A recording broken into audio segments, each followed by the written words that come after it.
Aujourd'hui, c'est moi qui ai l'honneur, je vais dire ça comme ça, de vous partager la parole et sur la, la même continuité de Apocalypse 22 à partir du verset 15. Je veux qu'un frère puisse lire Apocalypse 22, du verset 15.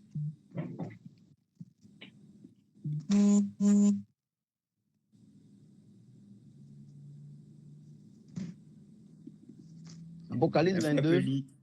Oui. Apocalypse 22, verset 15. Je lis dans la version de Darby.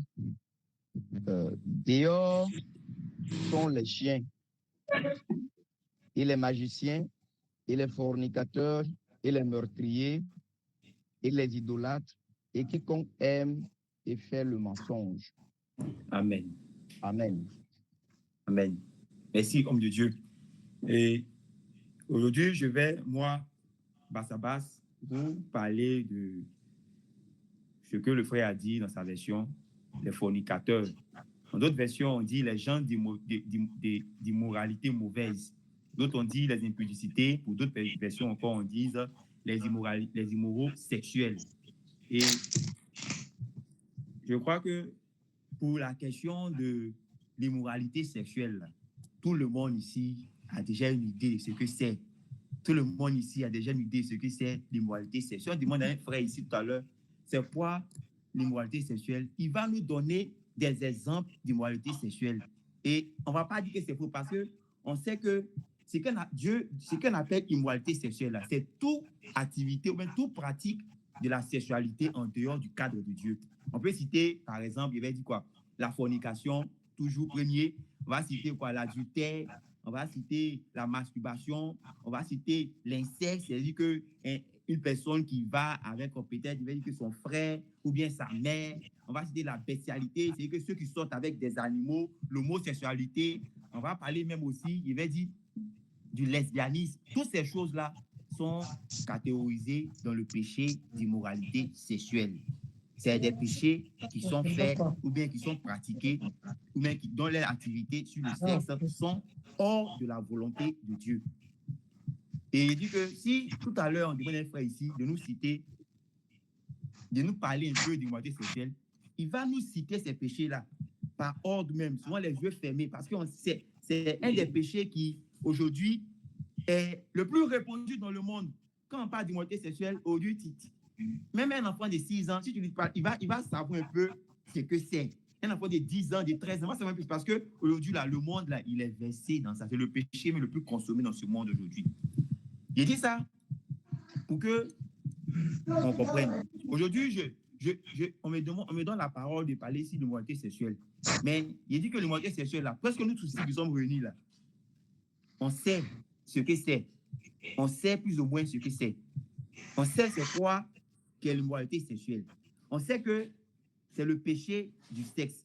On sait que c'est avoir une relation avec une personne autre que son conjoint. On sait que c'est avoir des activités sexuelles qui n'honorent pas Dieu, qui ne sont pas dans le cadre du mariage. On sait tout ça.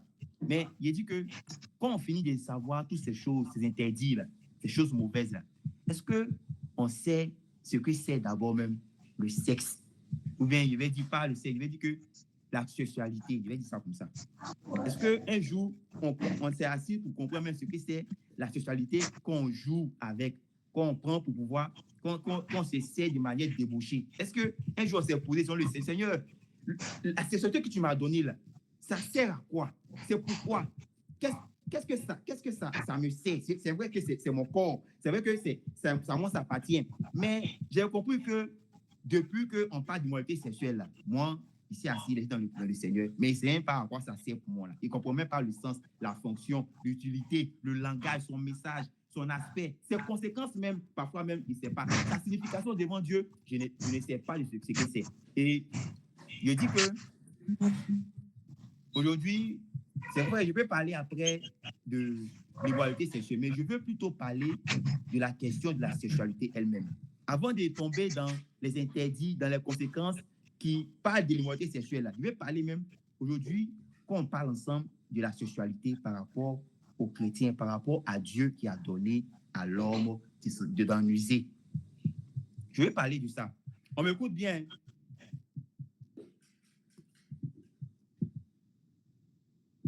Donc, je dis que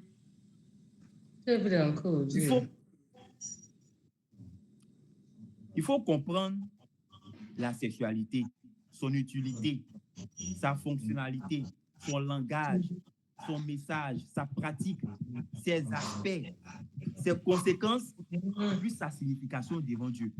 Aujourd'hui, quand il parle d'immoralité sexuelle, Julien, coupe ton micro, s'il te plaît. D'accord. C'est bon? Merci beaucoup. Et j'ai dit que aujourd'hui, si tu parles d'immoralité sexuelle ou d'impudicité, tu vas voir directement que les gens vont parler du contraire de la sanctification ou bien de la perte de grâce. C'est-à-dire que si tu dis qu'à une sœur, pourquoi on parle d'impudicité? Elle dit que c'est parce que je me sanctifie, c'est parce que je ne vais pas perdre mes grâces. C'est tout ce qu'on sait de la sexualité. C'est tout ce qu'on sait de l'usage de son corps. C'est tout ce qu'on sait. Est-ce que aujourd'hui, tu lui demandes tout ce que c'est l'usage de son corps là? Il va dire que c'est parce qu'il veut de la sanctification. C'est parce qu'il ne veut pas perdre ses grâces. Mais quand tu entends ces choses-là, tu vois qu'il y a un fond égoïste de l'homme derrière ses propos. Il y a un fond égoïste de l'homme. C'est-à-dire que la chose que Dieu a donnée à l'homme, qui est la sexualité là, lui-même, il ne comprend pas la chose. Et tout ce qu'il voit comme argument pour parler dessus, c'est que cela va lui faire perdre ses grâces. C'est que cela lui donne de se sanctifier. Et tout ce que nous pouvons donner comme explication de la sexualité que Dieu nous a donné, on dit on se sanctifie. Quand on ne couche pas avec quelqu'un, c'est ça qui est la sexualité. Quand on ne couche pas avec quelqu'un, c'est qu'on se sanctifie. C'est la partie d'enfant pour expliquer la sexualité. Mais pour ce qui est de comment utiliser sa personne pour satisfaire son conjoint, parce que c'est à ça que ça a été donné. C'est vrai qu'on a la sexualité pour pouvoir aussi procréer. Mais il dit que dans l'utilité de cette chose, la fonctionnalité de cette chose-là, dans le foyer, pour un homme, pour une femme, chrétien, je dis pas pour ceux qui sont dans le monde. Chrétien, je dis. Il n'y a pas là, nous qui sommes ici. Nous sommes chrétiens. Là. Pour ce qui est de comment utiliser sa personne pour satisfaire son conjoint, on se limite seulement à aller ensemble. On ne cherche même pas à comprendre ce que c'est notre personne. C'est-à-dire que le fait que Dieu a créé un homme et une femme de sexes différents, là, on ne cherche même pas à savoir quelle est la pensée de Dieu, quelle est la signification de Dieu quand on utilise notre personne. Tout ce qu'on veut faire, c'est d'aller ensemble, c'est de répondre à nos devoirs conjugaux. C'est fini. C'est tout ce qu'on peut faire. On ne peut pas expliquer ça. On ne peut pas donner des explications concrètes par rapport à la sexualité. Et il dit que si c'est pour parler d'immoralité sexuelle, là, nous tous ici, là, on sait plus ou moins ce que ça veut dire. C'est pour ça qu'on est chrétiens. D'autres, là, même dans sa cour, ils sont devenus chrétiens parce qu'ils ont fui l'impudicité du monde. Mais, depuis d'être devenu chrétien, là, est-ce que tu as pris le temps de demander au Seigneur, Seigneur, je suis une femme et il y a des hommes. Mais à quoi ça sert notre sexualité? Ça sert à quoi? Dans le foyer, là, ça sert à quoi? Et il dit, parfois on pense que si mon conjoint n'est pas satisfait de notre sexualité, c'est parce qu'il ne sait pas s'y prendre. Tu vois, souvent, tellement qu'on ne connaît même pas la sexualité selon Dieu, on se dit, vu qu'on est marié, là, on se dit que si mon conjoint, ma conjointe n'est pas satisfait de notre sexualité, c'est parce qu'il ne sait pas s'y prendre. Genre, il ne sait pas beaucoup promener dans le monde. Donc, il ne maîtrise pas trop la chose. C'est comme ça on voit, comme ça on pense. On dit que, c'est pas sa photo. C'est pour ça qu'on dit que tu es dans le monde là. Il faut bien faire. Dès que tu es chrétien, tu maîtrises tous les contours. Mais il y a des gens qui sont promenés dans le monde, qui sont venus, c'est toujours une relation lugubre, une relation qui est sans vie, qui est froide. Et il dit que, parfois on dit que, tu vois, c'est un couple là, c'est un couple chrétien. Il n'y a pas de chrétiens aujourd'hui, il n'y a pas de nous qui sommes là, c'est un couple chrétien là. Dans leurs relations avec les femmes, avec leur mari, parfois, ils se disent que il manque quelque chose pour pimenter la relation. Il manque quelque chose pour rendre la relation chic. Il manque des arguments. Et vous savez, ce qu'ils appellent argument, c'est que les sexualités, les intimités, c'est quelque chose qui n'arrive pas à consommer pleinement. C'est quelque chose qui n'arrive pas à consommer selon que Dieu le pense, selon que Dieu veut une femme et un homme à l'ensemble. Cette consommation, cette union-là, ils n'arrivent pas à en tirer satisfaction. Et ils pensent que il manque des choses à leur union, il manque des choses à leur intimité. Et ils se disent que, comme il manque des choses, il faut pimenter la relation. Mais ce piment qu'ils veulent mettre là, ça a des arguments mondains. Ça a des arguments mondains. C'est-à-dire qu'ils vont chercher des arguments pour pouvoir venir pimenter les relations. Ils vont chercher des arguments dans le monde. C'est là-bas qu'on va chercher les arguments pour venir pimenter les relations. Pourtant, ils sont chrétiens. Ils sont chrétiens, mais ils vont chercher certains arguments dans le monde. Ils disent que, moi, mon mari, là, il n'a pas connu Saul. Il s'est marié dans le Seigneur étant vierge. Ma femme, elle s'est mariée dans le Seigneur étant vierge. Donc, comme toi, tu as connu le monde là, tu vas venir pimenter la relation avec les choses du monde, avec les choses érotiques souvent. C'est ça on dit, non? Les choses érotiques. Et il dit que c'est limiter la sexualité au plaisir de la chair. C'est ce que souvent on fait. Beaucoup de couples chrétiens aujourd'hui, là, si tu les vois, là, ils sont insatisfaits.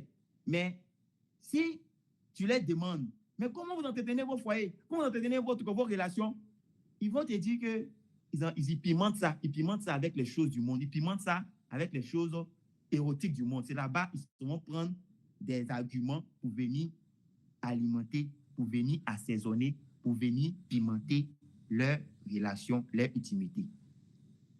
Frère, je veux que ce soir là, si ça vous parle d'impureté sexuelle, là, nous tous là, on en sait beaucoup.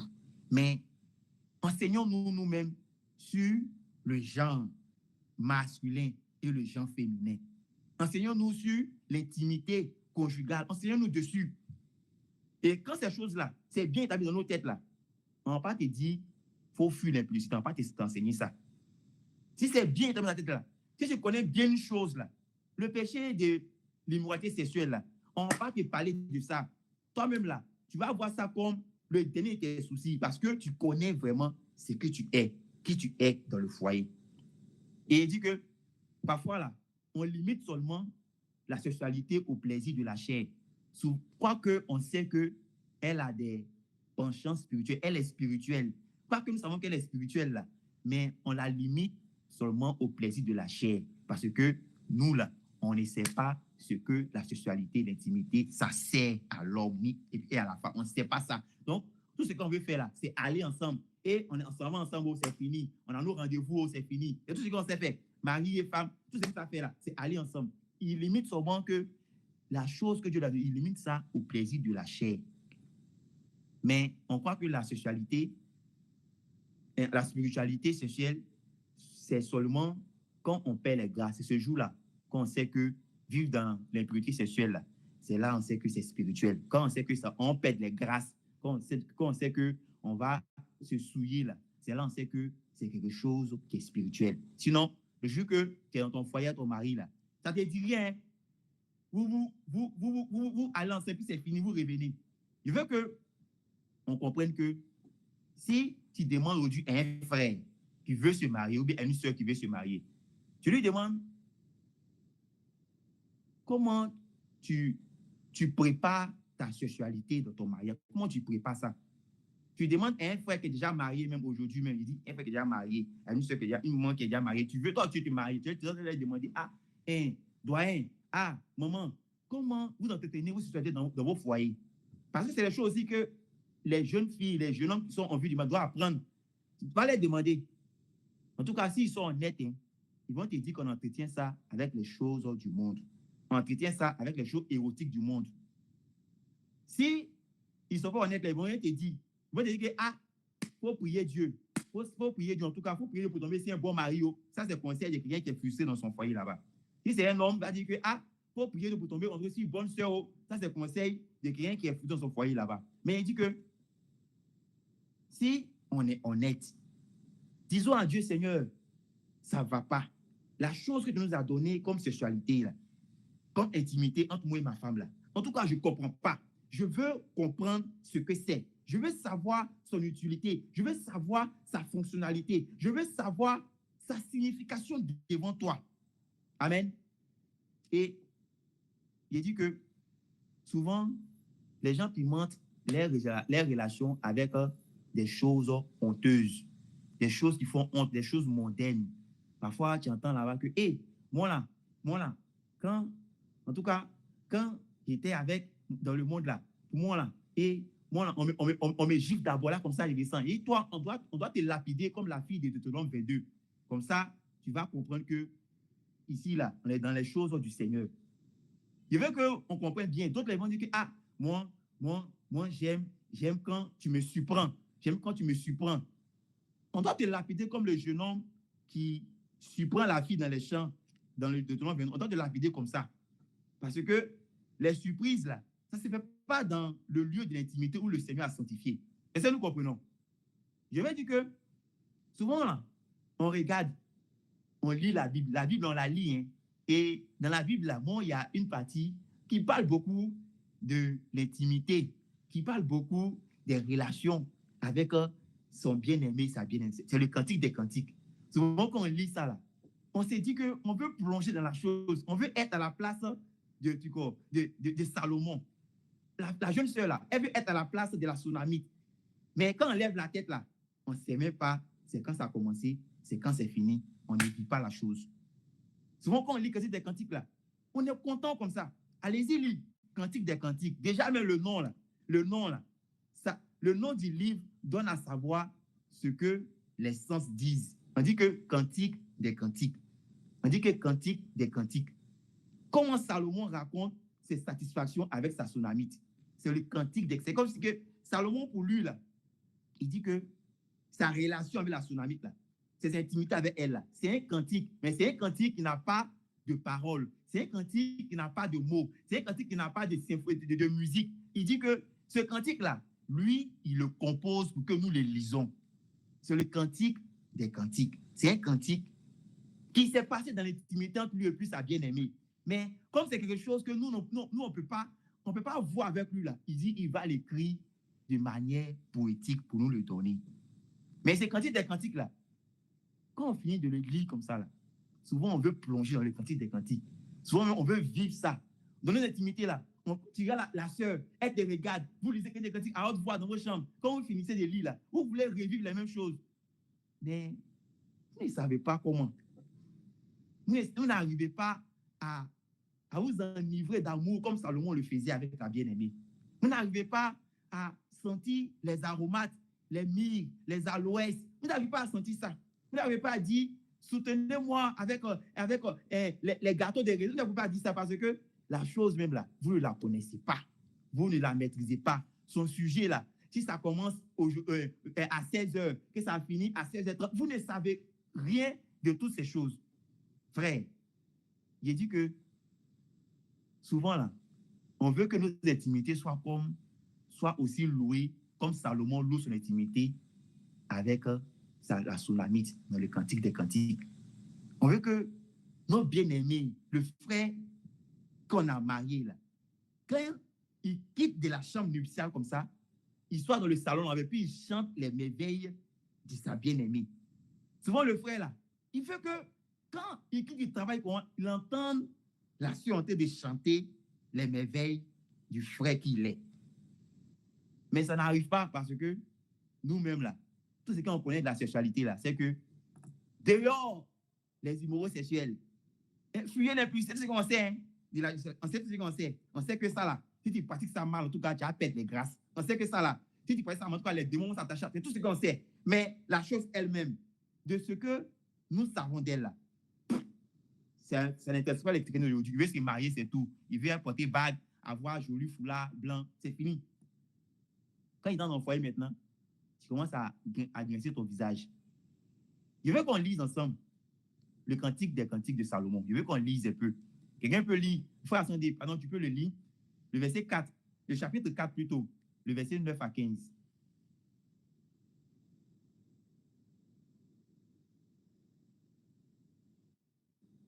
Je veux qu'on lise ensemble ce cantique-là. C'est bon? Oui, Cantique 4, verset 9 à 15. Tu m'as ravi le cœur, ma sœur, ma fiancée. Tu m'as ravi le cœur par l'un de tes yeux, par l'un des colliers de ton cou.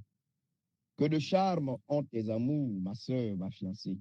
Que tes amours sont meilleurs que le vin et l'odeur de tes parfums plus que tous les aromates. Tes lèvres, ma fiancée, distillent le miel. Sous ta langue, il y a du miel et du lait.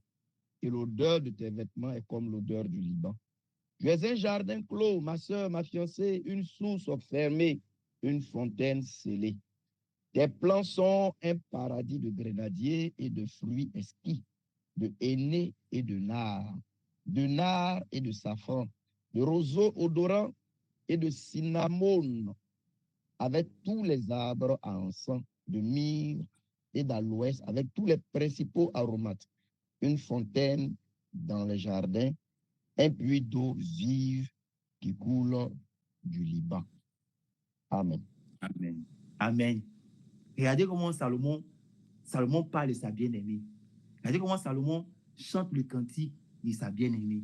On a raconté ici des choses secrètes de ce que c'est sa bien-aimée. Mais souvent, quand on lit ça, là, on lit ça avec beaucoup de passion. On lit ça avec beaucoup d'envie. On veut revivre aussi ces choses-là. Ces choses ne sont pas interdites. Hein. Ce qui se passe ici, là, ce n'est pas interdit à un chrétien ici.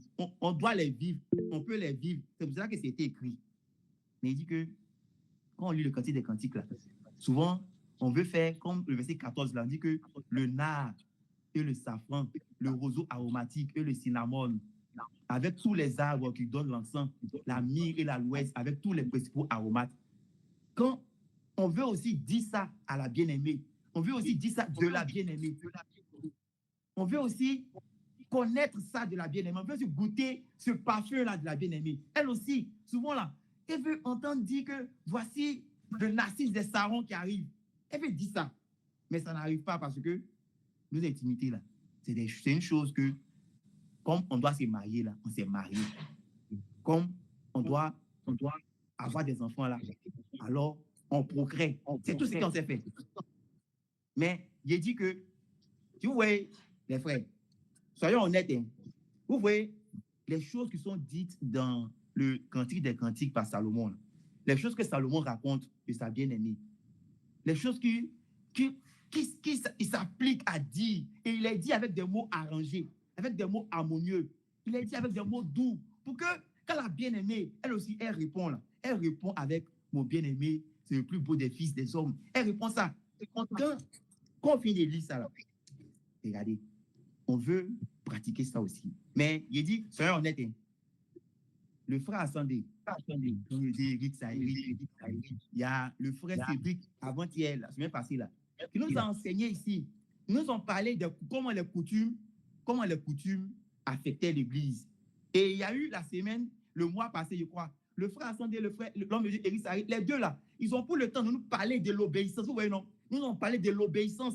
Vous avez vu, non? Le frère Éric Sari, il a parlé de l'obéissance inconditionnelle, de l'obéissance sacerdotale, de l'obéissance sacrificielle. Il a parlé de ça touchant à Jésus-Christ. Le frère Ascendé a parlé des aspects pratique de l'obéissance. Il a parlé du principe de l'obéissance, disant que ça nous emmène à ressembler à Jésus. L'aspect pratique de l'obéissance dit que quand je dis qu'il faut obéir à quelque chose, là, ça ne demande ni ton pour, ni ton contre. C'est Dieu qui a dit, alors tu le fais. Il a parlé de ça, non? Le conducteur dans votre assemblée, dans votre église, où vous êtes là, dans votre assemblée là-bas, il vous donne des instructions, vous voyez. Mais par rapport à tout ce que le frère Ascendé a donné comme instruction, le frère Isaïe a donné comme instruction, le frère Cédric, le frère Charles, dans les différentes assemblées où vous êtes là, qui la semaine a pris le temps, j'ai dit que, comme le frère là m'a enseigné là, je vais obéir à ce qu'il m'a dit. Personne n'a pris le temps. J'ai dit que, ici là, il a dit, ça m'a touché, il n'a pas encore fait ça. Il faut qu'il m'applique à faire ça. Tu as vu, non? Tu n'obéis pas. Tu n'obéis pas. Tu n'obéis pas. Mais tu veux que toi et ta femme, ou bien toi et ton mari, vos intimités soient comme le cantique de Salomon. Tu n'obéis pas, hein? La parole qui est dite là, qui est donnée chaque semaine ici là, tu n'obéis pas à ça. Mais tu veux que ta sexualité là, elle soit comme ce que Salomon a écrit par rapport à la Sunamite.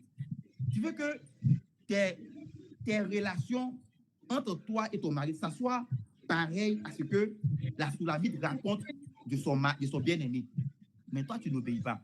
Je veux qu'on chacun coupe un peu son micro. Celui qui ne parle pas, qui coupe son micro. Merci. Tu n'obéis pas à la parole de Dieu. Les frères se donnent des soucis la nuit, d'autres ne dorment pas. D'autres sont là, ils veillent pour pouvoir te donner un enseignement de qualité. Et tu crois que ceux qui te sont de te parler là, c'est des hommes qui sont inspirés de Dieu quand ils te parlent. Mais quand ils lisent Cantique des Cantiques là, tu veux que ta relation soit comme Salomon et sa Sulamite. Est-ce que quelqu'un me comprend? Il dit que on peut parler de l'immoralité sexuelle là. On peut parler de ça en 5 minutes. Tout le monde va être d'accord. Puis on sera à la maison sans se coucher. On est d'accord dessus. Mais la question de la sexualité là, est-ce que tu comprends ça bien? La question de ce que Dieu nous a donné, est-ce que toi tu comprends ça? Sinon, si c'est immoralité sexuelle là, on sait que son impact spirituel là, tout ce qu'on connaît là, c'est que en fait ça nous fait perdre les grâces. Tout ce qu'on sait. Mais l'utilité de ton propre corps par rapport à la satisfaction dans ton foyer là, tu ne sais même pas ce que ça veut dire. Et il dit que quand tu viens de lire des cantiques comme ça, tu veux aussi que ton intimité avec ton mari, avec ta femme, soit pareille. Tu veux ça. Mais le frère Cyril, il donne les instructions dans le groupe comme ça. Et puis il dit priez comme ça. Il dit qu'on a réuni, il dit priez comme ça. Mettez-vous, disposez-vous. Tu ne fais pas ça. Tu ne fais pas ça, mais tu veux avoir les mêmes goûts que la Sunamite. Tu veux avoir les mêmes goûts que le Narcisse de Saron. Tu te trompes. Tu te trompes. Il dit que l'obéissance que tu as aujourd'hui de la parole de Dieu, c'est ce qui te donne et donne un goût de miel et de lait dans vos intimités. Aujourd'hui, là, quand tu attends la parole de Dieu, puis tu te mets à pratiquer, là, c'est ça qui va te donner un nouveau goût. C'est ça qui va donner un nouveau goût à ton intimité, toi et ta femme, toi et ton mari. Est-ce que tu comprends bien? Amen. Si tu finis d'écouter ce qu'il vient te dire là, faut ta connexion là, faut enlever, va te coucher. Tu vas toujours avoir des relations concombre avec ta foi. Vous concombre là, c'est sans saveur, non? Les relations concombre avec ta bien-aimée. Et ça, on comprend bien. Il dit que c'est ce qui va te faire changer de goût pour un foyer satisfaisant. Quand tu t'appliques à lire la Bible, quand la sœur ou bien le frère, quand tu t'appliques à lire la Bible, c'est ce qui rend le frère désirable et son palais plein de douceur. Quand le frère, là, il s'applique, Salomon n'a pas dit que c'était l'homme le plus intelligent de toute la terre, le plus sage, sa sagesse, là, quand la bien-aimée le voit, là, elle dit, ouais, tu es un homme désirable. Et puis, toi, ton parfum, là, elle dit que c'est une frère. Il faut lire des cantiques, là. Tu vas vouloir te marier en même temps. Mais si tu vas te marier, là, il faut t'appliquer à obéir. Il faut t'appliquer à obéir à ce que les frères disent. Quand tu pries et puis tu jeûnes, avec application, cela rend ton ventre poli comme l'ivoire. Et c'est ce que la Sulamite dit. Elle dit que mon bien-aimé là, elle dit que son ventre est poli comme l'ivoire. Elle dit que son ventre est comme l'ivoire poli. Et puis ses jambes en colombe de marbre. David n'a pas dit que comme ils sont beaux les pieds de celui qui annonce la bonne nouvelle. Souvent, quand tu t'appliques à obéir à la parole de Dieu, là, d'une manière spirituelle, le frère qui est là, ça le transforme. Ça le fait voir d'une manière autre. Le frère a dit que l'obéissance, là, son principe, là, son but, là, c'est d'envoyer à ressembler à Jésus. Tu peux être un frère qui est gros et la seule, elle aime les frères qui sont minces. Mais quand tu pries, tu jeûnes, là, tu n'es pas maigri, hein, mais elle te voit mince. Quand tu t'appliques à connaître les Écritures et à évangéliser comme tu vas devenir comme Salomon. On dit que Salomon, là, sa tête est d'or. C'est ce qu'il a. Et quand elle voit Salomon, elle dit que sa tête est d'or. Ses cheveux là sont bouclés comme la noirceur de corbeau. Toi, tes cheveux sont pliés ici. Soleil de chercher travail te fatigue. Tu n'évangélises pas. Tu ne t'appliques pas à connaître les Écritures. Mais tu veux avoir les belles paroles de la fiancée, là, comme Salomon. Quand tu es un ouvrier équipé pour défendre la doctrine et faire revivre les paroles de Dieu dans les cœurs, frère, attendez, il faut lire le verset 16 et chapitre 4 là. Quand tu es un ouvrier équipé pour faire revivre les paroles de Dieu dans les cœurs là, la sœur là, c'est que tu n'as pas encore dit que tu veux d'elle, hein, mais dans son cœur là, elle crie comme le verset 16 là. Il faut lire le verset 16. Cantique 4, verset 16. Réveille-toi, nord, et viens, midi, souffle dans mon jardin pour que ses aromates s'exhalent. Que mon bien-aimé vienne dans son jardin et qu'il mange ses fruits exquis. Amen. Amen. La sœur là, tu n'as pas encore dit que sœur, il marché à toi, hein, mais quand elle te voit dans les affaires de Dieu comme ça là, Dieu même ouvre ses yeux comme ça. Et puis dans son cœur là-bas, elle crie, elle dit le nord, il faut te lever. Midi, elle dit le sud, levez-vous, regardez. Que mon bien-aimé vienne dans ses jardins. C'est ce qu'elle dit dans son cœur là-bas. Mais toi, tu es assis, tu veux qu'on t'enseigne seulement. Jusqu'à la trompette va sonner. Quand t'enseigner, il ne faut pas mettre en pratique. Quand t'enseigner, quand la trompette va sonner.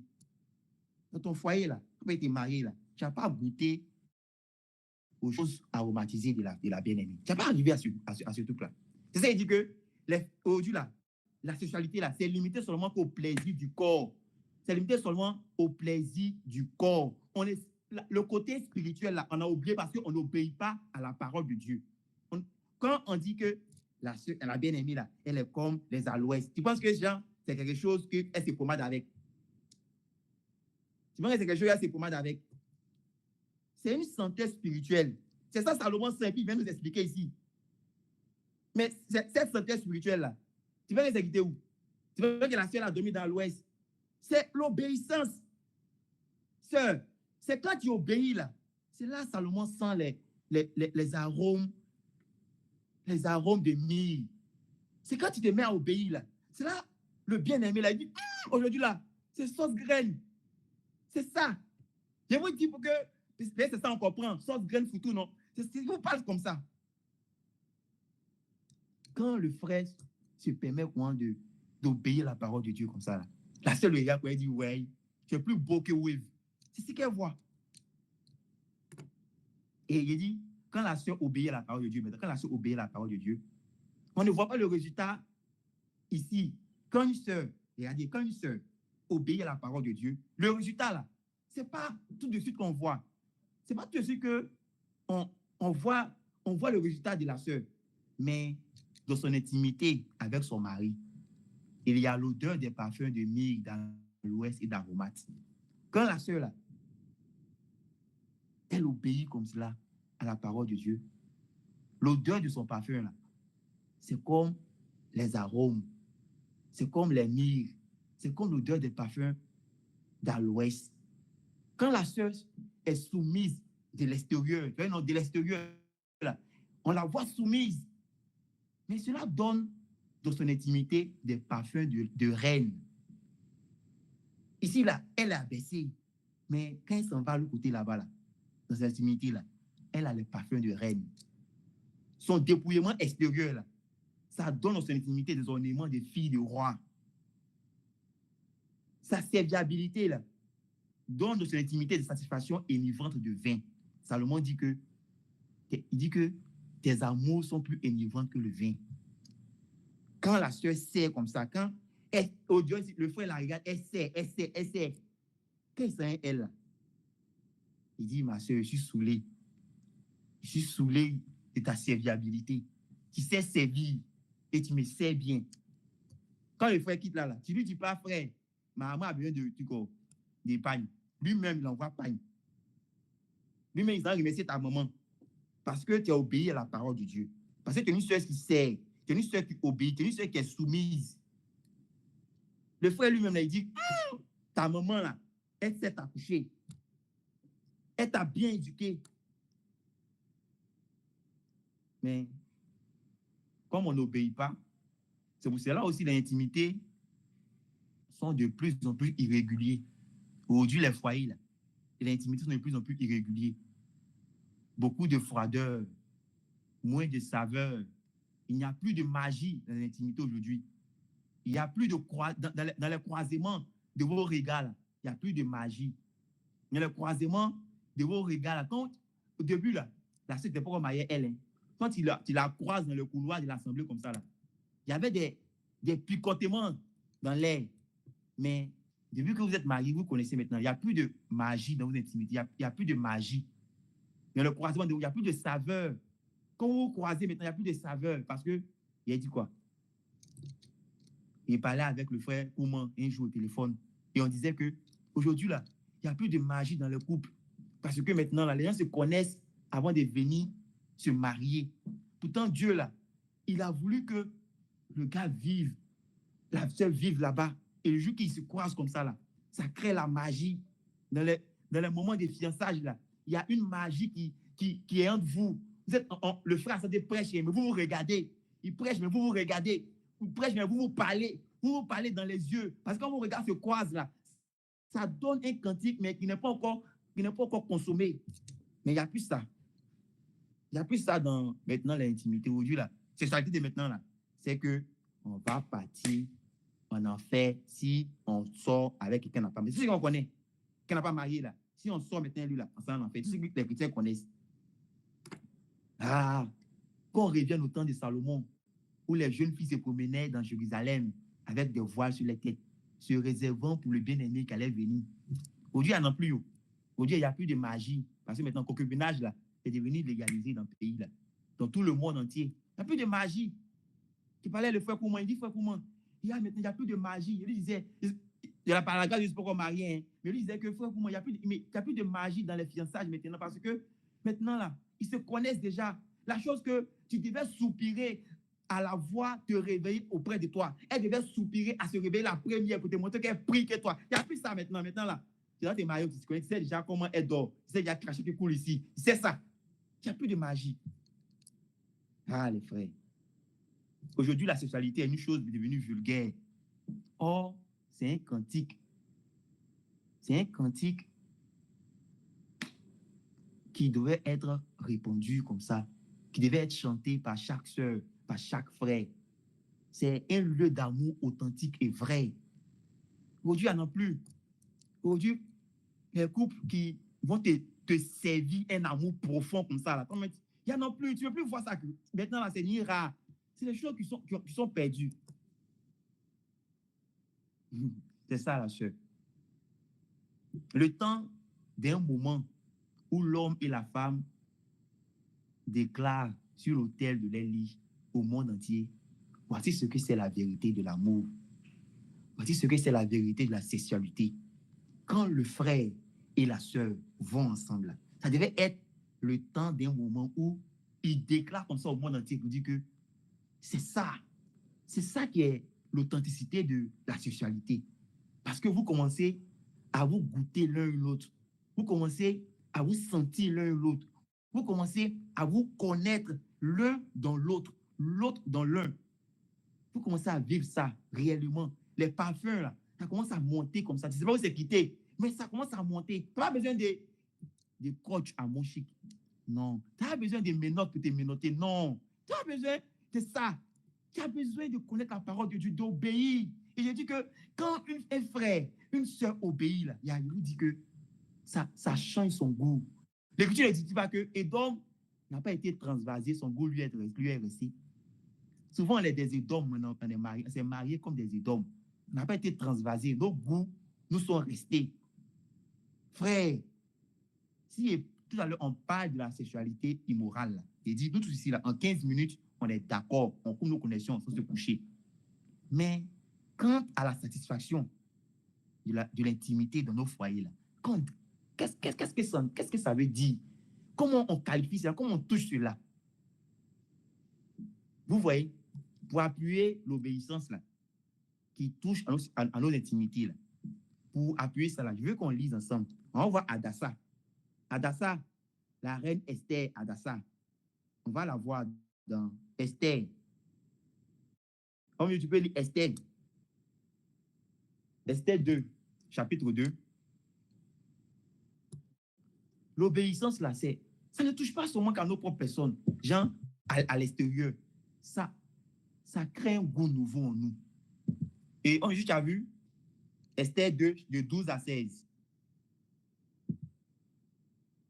Oui, Esther 2, verset 12 à 16. Il est écrit, et quand venait le tour pour chaque jeune fille d'entrer auprès du roi Assuérus, après qu'il lui avait été fait pendant 12 mois selon la règle établie pour les femmes, car c'est ainsi que se complétaient les jours de leur purification. 6 mois avec de l'huile de myrrhe et 6 mois avec des aromates et les parfums nécessaires à la purification des femmes. Et ainsi la jeune fille entrait auprès du roi. Tout ce qu'elle demandait lui était donné pour passer avec elle de la maison des femmes dans la maison du roi. Le soir, elle allait et le matin, elle s'en revenait à la seconde maison des femmes sous la surveillance de Gaz, eunuque du roi, gardien des concubines. Elle n'entrait plus auprès du roi à moins que le roi ne trouvât plaisir en elle et qu'elle ne fût appelée par son nom. Et quand arriva le tour d'Esther, fille d'Adikaël, oncle de Mardoché, qu'il avait prise pour fille d'entrer auprès du roi, elle ne demanda rien, sauf ce que dit Hégaï, eunuque du roi, gardien des femmes. Et Esther trouvait faveur aux yeux de tous ceux qui la voyaient. Et Esther fut conduite auprès du roi Assuérus dans sa maison royale au 10e mois, c'est le mois de Tébet, la 7e année de son règne. Amen. Amen. Est-ce que la partie là, quelqu'un comprend un peu, c'est que le Saint-Esprit a voulu nous faire comprendre. Il a dit que Vashti, elle a désobéi au roi. On cherche les jeunes filles pour le roi Assuérus. Et les jeunes filles là, on dit que on les met, elles doivent passer pendant une année de purification. Les jeunes filles là, pendant une année de purification. Et ces jeunes filles là, quand elles veulent partir, quand il est l'heure pour une de partir vers le roi comme ça, on dit que tout ce qu'elle veut là, on lui donne. Mais pendant cette une année de purification là, il y a Hégaï, qui est l'eunuque du roi, gardien des jeunes filles là.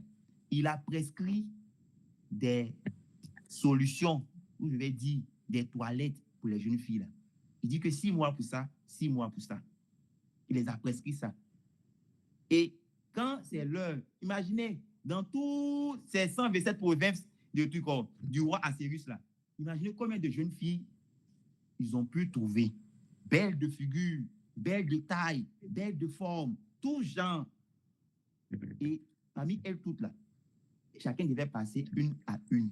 Imaginez si Hadassa, Esther, elle est la 150e. Elle est la 150e jeune fille qui devait passer vers le roi. Imaginez le temps que ça va prendre. Imaginez le temps que ça va prendre. Donc, toi-même, bien que si tu es 150e, tu es déjà découragé, tu te dis même, est-ce que moi, il est passé même? Et s'il est passé même, ça va faire quelque chose. Mais les autres jeunes filles là, elles ont ajouté des choses à ce que Hégaï avait donné. Elles ont ajouté, elles sont parties. Le roi ne les a pas pris. Quand ça arrive autour de Esther, là, on dit qu'elle n'a rien ajouté, elle n'a rien retiré. Pendant ces une année de purification, là, elle est partie avec ça comme ça, avec son visage comme ça. Le roi l'a vu, on dit qu'il est allé à elle. Il dit que c'est bon, c'est elle qui veut. Hégaï, là, c'est lui qui connaît le roi. Hégaï, c'est lui qui connaît le roi. C'est lui qui donne les instructions, les toilettes. Il dit que le roi, là, c'est mon roi. C'est vous, il m'a donné de vous garder. Celle qui veut être son épouse, là, voici ce qu'il faut faire. Mais Hégaï, là, ce n'est pas une image du Saint-Esprit qui est venu préparer une épouse pour son Seigneur Jésus. C'est pas comme ça Hégaï est en train de travailler avec les jeunes filles là pour pouvoir donner une épouse à son Seigneur, le roi. Le Saint-Esprit, Jésus n'a pas dit que c'est lui qui va venir nous connaître toute la vérité. Ce n'est pas lui qui va nous connaître toute la vérité, mais nous donne les instructions. On ne les fait pas. Mais on veut qu'au jour des noces, là, on veut chanter comme la tsunami chante. On veut chanter comme Salomon chante. On se trompe. On va avoir des noces lugubres, concombre. Ça sera sans saveur. Égaï, là, c'est lui qui connaît le roi. C'est lui qui est le nuque du roi. C'est lui qui connaît le goût. Quand ils l'ont regardé dans tout le royaume, on dit que lui qui connaît le goût des femmes du roi, là, c'est lui là. Et lui là, il donne des instructions pour que quand tu as fini de suivre ça là, si tu t'en vers le roi là, en tout cas, c'est pas ce que tu as tapé poteau, comme on le dit ici. Mais toi, tu finis de faire ce qu'il disait, puis tu ajoutes, mais souvent tu retires. De cet esprit là, c'est lui qui a été donné pour préparer l'église pour le Seigneur. Le frère Ascendé, tu sais que c'est un frère inspiré. L'homme de Saïd, tu sais que c'est un frère inspiré. Quand il finit d'enseigner là, il dit, mais il a bien prêché. Tu fermes ton téléphone, tu fermes ta vie, tu mets ça là-bas. Au jour des noces, tu seras comme les vierges folles. Tu n'as pas veillé. Tu n'as pas veillé. Ta lampe est restée éteinte. Tu n'as pas appliqué ce que tu as entendu là. Tu n'as pas appliqué. Au jour des noces là, quand le Seigneur va venir à une telle heure là, tu ne vas pas rentrer dans la chambre nuptiale. C'est pour cela aujourd'hui, le temps que le Seigneur te donne de réparer les choses là, il dit qu'il faut voir ça dans ta relation sexuelle avec ton mari, dans l'intimité là. Il faut voir ça. Et c'est la même chose comme ce qui est écrit dans le Cantique des Cantiques. C'est la même chose là. Il faut commencer à travailler. Il faut commencer à régler les choses. Ton obéissance qui est selon ton humeur là. Le frère nous a dit ici que l'obéissance là, elle n'attend pas ta conviction. C'est Dieu qui a dit ça, qui fait. Pas ce qu'il a dit. On a entendu ça, hein? Mais la partie où on dit qu'il faut se mettre en colère là, la partie là, on a mis bic rouge en bas, on a signé bic rouge en bas. La prochaine fois, on va s'entendre dessus, comme les gens de l'aéropage, on parle. La prochaine fois, on voit son cas. C'est pour ça que ton goût est toujours la même chose dans ton intimité avec ton mari. C'est pour ça que ton goût là, ça ne change pas.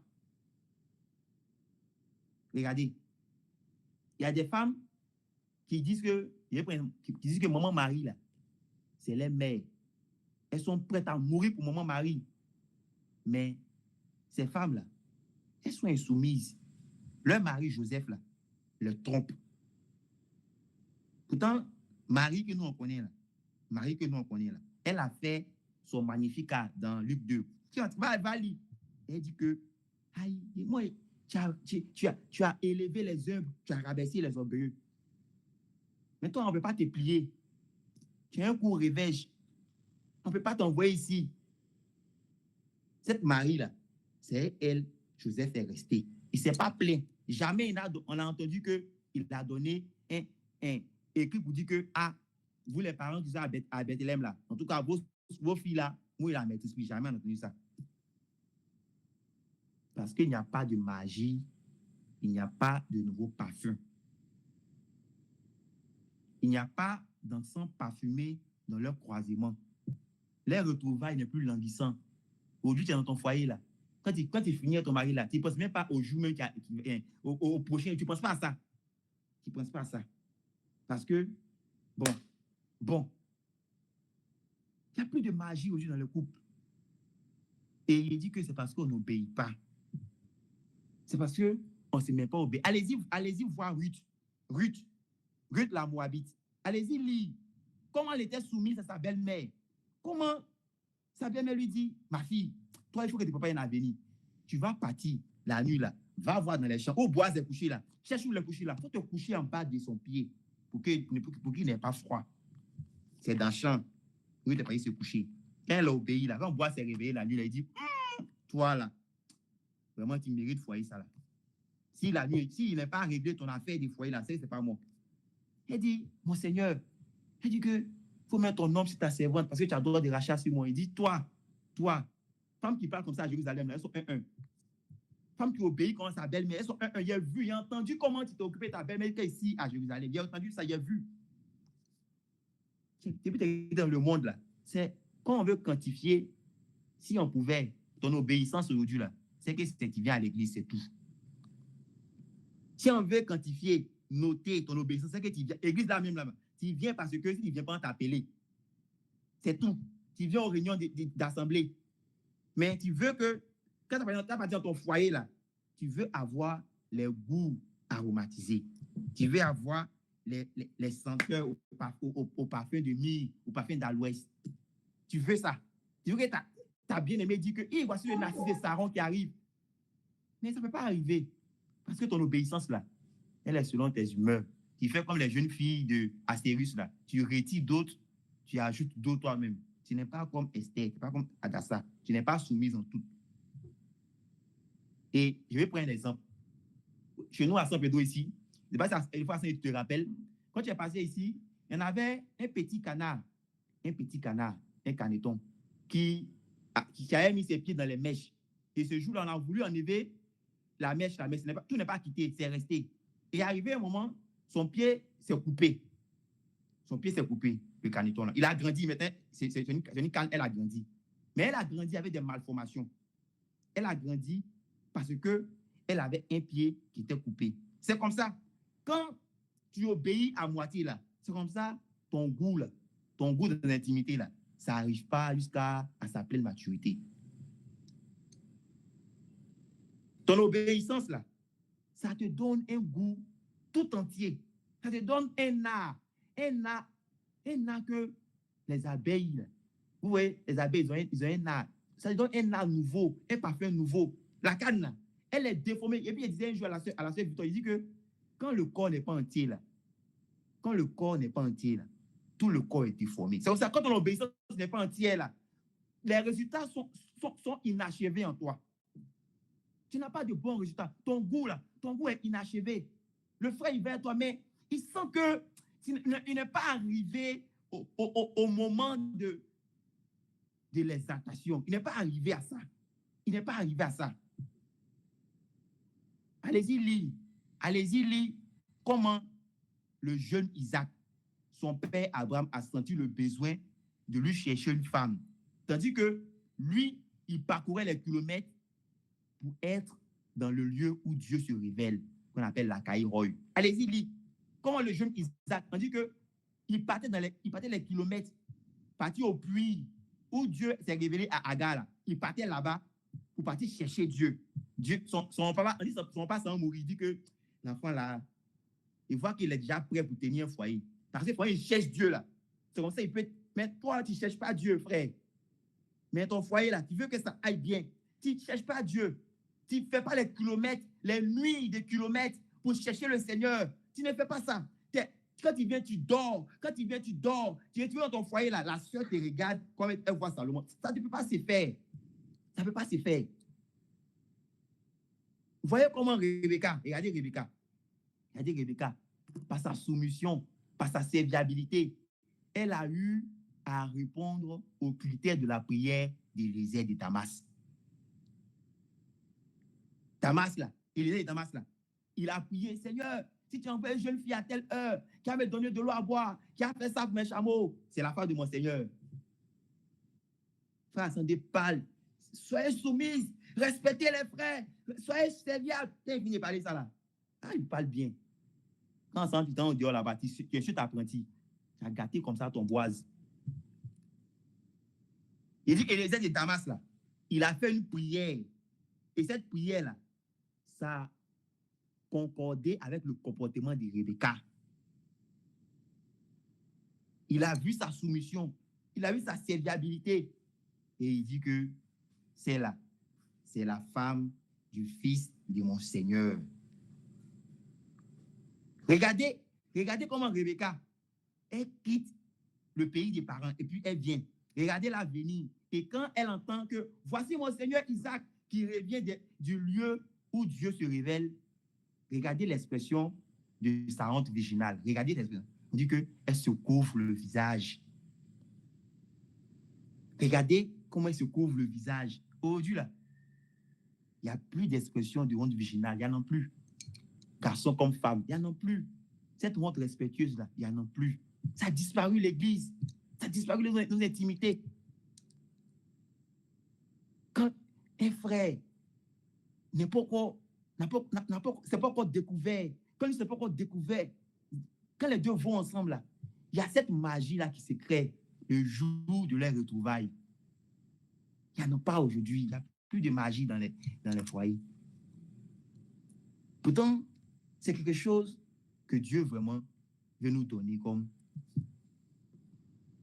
comme satisfaction. Aujourd'hui, le péché a perverti certaines de nos attitudes. On a perdu tout. Aujourd'hui, comme le péché nous a pervertis, certaines attitudes ont été déréglées. Et nous avons perdu beaucoup de saveur en notre personne. Et le Saint-Esprit travaille à nous redonner ces saveurs par des instructions physiques, mais qui ont des avantages pour notre union, qui ont des avantages spirituels pour notre union. Quand on te dit qu'il faut lire ta Bible, c'est pour que dans ton union, là, il y ait des avantages, il y ait un goût à toi. Si le monde a vulgarisé la sexualité, l'Église, qui est la colonne et l'appui de la vérité, devrait être celle qui donne le vrai sens à l'intimité, hommes et femmes, avec des foyers heureux. Seulement si elle se met à obéir à la parole de Dieu. Que Dieu vous bénisse. Et j'espère qu'on va entendre cela. On va obéir à la parole de Dieu. Parce que si une obéissance n'est pas entière, c'est comme le canard qui est chez moi ici, là. Tu vas avoir une malformation. Mais une malformation qui ne va pas jouer sur ton physique, mais qui va jouer dans ton intimité. Ton goût ne va pas te changer. Que Dieu te bénisse.